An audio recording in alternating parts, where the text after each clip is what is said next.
Hi everyone, I'm Brian Lahiff. As Alan said, I'm a director with Ireland, but I'm mostly here today representing the ACEI, who are the Association of Consulting Engineers of Ireland.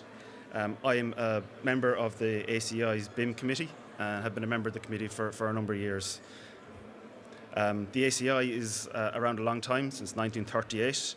It represents consulting engineers in Ireland and represents those members and their clients on a range of issues that members face on a daily basis in the delivery of projects in Ireland. The ACEI works with a number of other professional bodies, the Construction Industry Council, and also oversees with other engineering affiliation memberships, including EFCA and FIDIC. A big topic for the ACEI now has been the introduction of the Public Work BIM mandate, which Alan has mentioned earlier on, which comes into effect from January for projects over 100 million. And with that in mind, the ACEI BIM committee recently asked members to complete a BIM survey, and I'm able to offer a very sneak preview of what's come back as a result of that survey. As they say in political circles, not all the votes have counted yet. It is an early preview, so stay tuned for the final results, but we will be getting there. So what I can share with you is some of the kind of early trends that we're seeing from the results and what members' thoughts are. And then from a personal perspective, I might share with you some of my thoughts around some solutions and maybe ask some questions and identify some problems that we still need to solve. So the survey was mainly filled out by structural engineers, also by MEPs and civils, but the dominant answers have come from structural engineers. There was a wide range of the type of organisation that responded, with different sizes of firms responding. What's interesting is the member firms who responded worked either on the Republic of Ireland only or worldwide, with a mix in between, but predominantly it's the Republic of Ireland work only or worldwide work. A very strong majority of the respondents said that they do work following industry BIM recognised standards. I think that was an interesting one. A number of companies have already certified staff or were a certified company, or both. Quite a few were still not yet certified, but a big response to the survey was there is an intention for the staff and the company to get certified in the future. We asked the question around content deliverables and what was expected in your contract. And the answer was that BIM is usually a contract deliverable. Sometimes never and sometimes rarely, but the dominant answer was usually. We also asked a question around how clear clients were about delivering their information requirements and what they wanted to see back from at the end of a BIM project. And the answers the engineers have given us is that there's just a mixed specification coming from clients. Clients are very well versed in how to specify their requirements. They're not specified or they're poorly specified, but typically a mixed response. And I think myself, I can see that you have very educated clients and you have a lot less educated clients. And that tends to be reflective in briefs for projects that our members see or the ACEI members see. We asked a question around how often clients are actually validating the information that's prepared by the ACEI members. And the main answer was it's not usually checked. So the models, the information, the BIM requirements that are being prepared don't seem to be getting checked by their clients, possibly due to a lack of education or a lack of tools or a lack of awareness. The other dominant answer was that they were sometimes being checked. We also asked a question around asset information requirements and what was usually specified by clients. And there was a mixed range here. There was a uniclass, omniclass specification, some asset information. A lot of bespoke organisation requirements were specified. Not a huge demand for as-installed information, which surprised me a little bit. And there was a big other one as well. So a very varied response for what clients are asking for or including in asset information requirements. I think on the committee we usually have a heated debate around which national annex is most appropriate for us to use. So we ask questions around that. So we asked the question around, do you normally use the ISO? And if you normally use a national annex, which do you use? There was a strong, basically what the response was is that Irish members are having to use both the British standard and the Irish standard in the national annex which I suggest is leading to some confusions and some disparities and some very heated debates on project teams. I think it's an issue that the ACEI members would need us and want us to solve.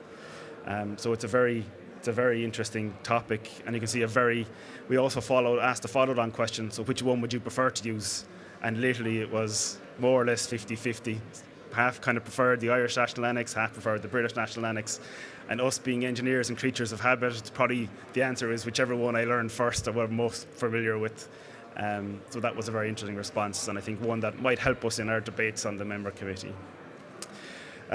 We also asked the members what should we focus on, and I just threw it into a word cloud or word art, and it gave me back obviously BIM as being the dominant answer. But trying to sum up all the responses we got, a lot of it seems to be about consistency in approach. That members just need to know from project to project what's going to happen, what's going to be required, what's going to be needed on this project, so that we keep delivering relatively consistent things as we go from project to project. And a particular fear around that not happening with the public sector in particular during a BIM mandate. Clarity, I think, was the other word that kept coming up for me when I was reading them and trying to summarise the responses that we've got. Clarity around what's needed, what should be modelled, what shouldn't be modelled, so that again we're not reinventing the wheel every time we start a new project. Some industry guidance was demanded, to try and get us all on the same page, which might help with the consistency and the clarity. And a lot of responses around the need for training, focused on management rather than just tools, and to try and drive an awareness and increase awareness of all the stakeholders in the construction industry about what we need as consulting engineers to be given to be able to help focus and do the job that we want for our clients. A big response is focusing on SMEs. Alan's probably sick of hearing me say this, but I tend to think a lot of the national annexes, the British national annex, is set up for the kind of larger, bigger projects, larger, bigger clients, whereas the vast majority of ACEI members are small SMEs. And we want to be able to do small projects efficiently and effectively for both ourselves and our clients, and trying to make sure the guidance is set up and templates are maybe set up with those in mind rather than the larger projects, which personally I think tend to be able to look after themselves. The other question we asked was kind of what are the barriers? And again, they're kind of related to what we need to focus on. They are related sessions and related issues. But really it's a lack of education and a lack of understanding tends to be a big response that we got. A big barrier seemed to be that this was being treated as an add-on, something extra, something that was happening separately to the normal project. BIM meetings happening separately to the progress meetings, that we were having to spend the same time doing things twice rather than just trying to do a more integrated approach to this, that was a barrier and was affecting project performance and members' work on projects.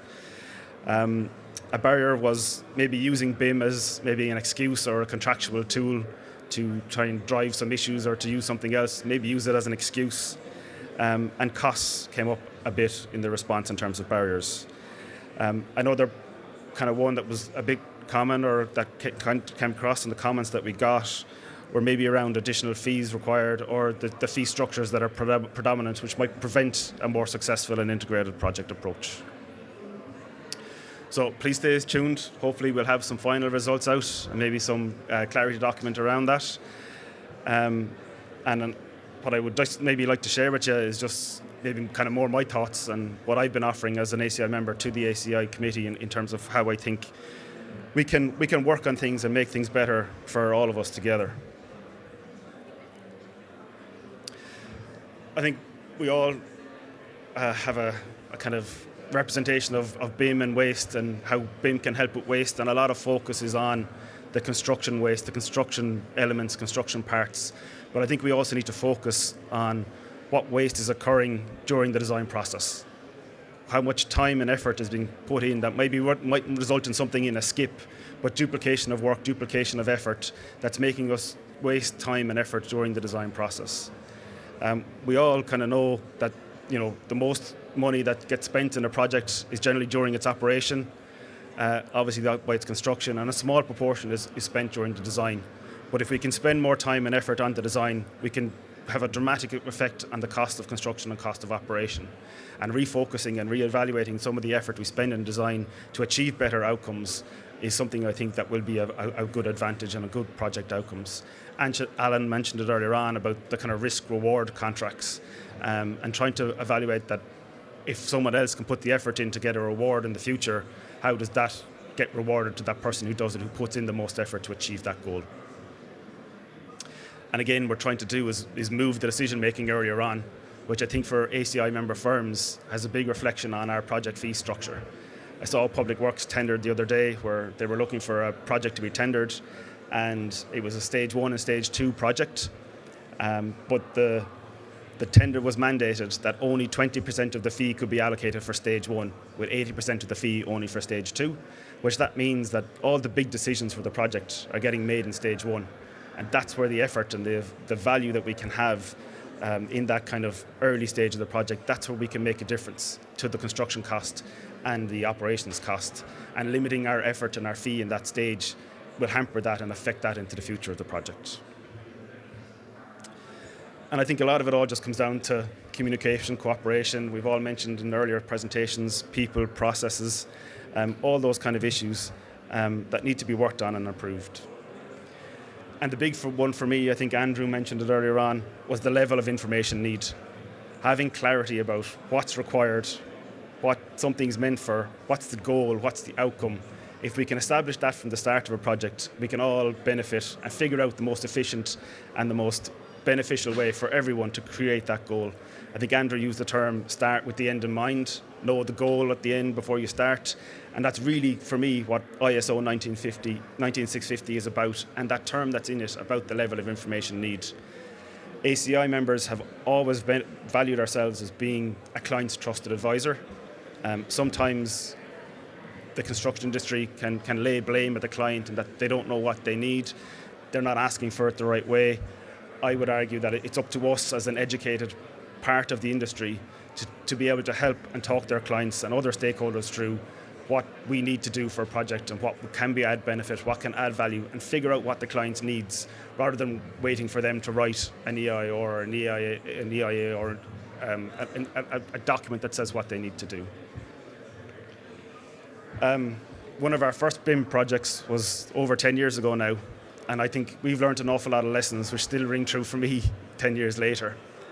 It was a design and build project, which I think Alan mentioned earlier on, kind of fostered a good environment and a good way that we can deliver this in a BIM project. We were the structural engineers on the project, and it was probably our first introduction to a common data environment, file naming conventions, and done right, I think it can have youth benefit. I was on a project recently where we were the structural engineers on a fit-out project that included the design of a feature stairs. I think I spent more time on the 2 common data environments that were required, one at the design stage, one at the construction stage, and then a third software piece of tool for the inspection piece than I actually did doing design and delivering value for the project and the client. I think that's something we need to be very mindful of. If anyone has an answer for, as a structural engineer, how can figure out how to put OPEs into the building and have them stick from day one, I'm all ears. Again, a lot of time, a lot of wasted effort, and maybe there's a better way to do this. And I think that's one of the challenges. Even 10 years on, I got calls last week that, we need to move some slabs and some OPEs, or some OPEs and some slabs. So anyone with a solution for that, I'm all ears. And I think on this project, we really got to respect the content. And for the structural engineers on our office, I term that respect the nodes. That if this stuff isn't put in right, if the data isn't validated, if we're working with bad data, we're in trouble from day one. And for me, it's about keeping it simple. I'll show a slide further on. We have an awful habit in the construction industry of making it unnecessarily complicated. And that leads to issues and disruptions, and I'll show that maybe later on. We're also learning lessons on our civil engineering projects. This is the master plan of a 320 hectare site. It's an economic zone in Saudi Arabia. And there was so much data, so much of a scale of a project that we learned very quickly that we needed to manage this. Our normal ways of working on projects of a smaller scale just didn't hack it. We had to come up with ways, and we had to come up with processes and systems to be able to manage the data. Speaking as being an educated or talking to educated clients, the client had a particular way he wanted the deliverables. They had to be an AutoCAD file, all the XREFs had to be bound in, there had to be multiple different individual AutoCAD files, so they had a long list of demands which didn't quite align with the way that we had set up the system for us to work efficiently. So what was happening was that we were spending 2 days designing, Monday and Tuesday. Wednesday, Thursday and Friday we were spending the time getting the deliverables ready. So again, kind of back to my feature stairs example, we were spending more time preparing the deliverables than we were adding value and design to the project. We eventually came up with a way that we tried to convince the client that we didn't need to do this, he could accept it in this way and this would work. We didn't win that argument, but we eventually came up with some ways of scripting this stuff and automating this stuff that we could run this thing on a Thursday night and have the deliverable usually ready for us on Friday morning, which meant we were spending 3-4 days designing rather than 2 days designing. The Friday mornings when we came in and it got an error on the second drawing were not good Fridays, but we usually got there and we got it fixed. And another quick example of just keeping it simple was we had to do a cut and fill analysis for this job. And you might see on the left, we set it up, we did it all, we had all these detailed surfaces, all these detailed final surfaces, existing surfaces. What that was leading to was points being errors, points being dragged everywhere, inaccurate results. And it was only by simplifying the model that we were able to get the result we needed. Thought about what we needed, what was required, to what level of accuracy was required, simplifying the model, and then getting an accurate result that we could trust. The final kind of messages I have are, we used to be able to deliver these size of projects without BIM and without technology. And some of this stuff is down to the fact that we used to use rules of thumbs. We used to figure out where pipes used to go on the road, where gullies used to go on the road, where the M&E ducts, where the civil ducts, and we should not forget those simple tools to be able to plan these out. We don't have to rely on the technology, and we use the technology to help us and benefit us in the things that we are doing after we've set up those general rules, after we've kept it simple. And I suppose for me, the big thing is to try and keep it simple, stupid. There's always a better way, usually. And detail what we need when we need it, and to understand the level of information need. Why is something required? What is someone else going to use it for? And set it up that way, as Andrew said earlier on, with the end in mind. And I think we've learned a lot of lessons, and we're still learning lessons. And I can share more of my problems and my thoughts if anyone wants afterwards. But we have been delivering similar type projects with those lessons learned, with new lessons been learned that we've got to try and come again and solve. And I suppose the big thing for me on time is, obviously we've all been hit with the bombardment of AI, and I think that's really a growth spurt, and I think we need to start figuring out in the construction industry what does AI mean to us, and what can we do to benefit from having the use of AI. And finally, I was doing a lecture for the ACEI for some of our graduates, and I saw this on the lift to the way up, and automation does not need to be our enemy. I think machines can make life easier for men or women, and men and women, if men and women do not let the machines dominate them. I think that's a very pertinent point at the moment.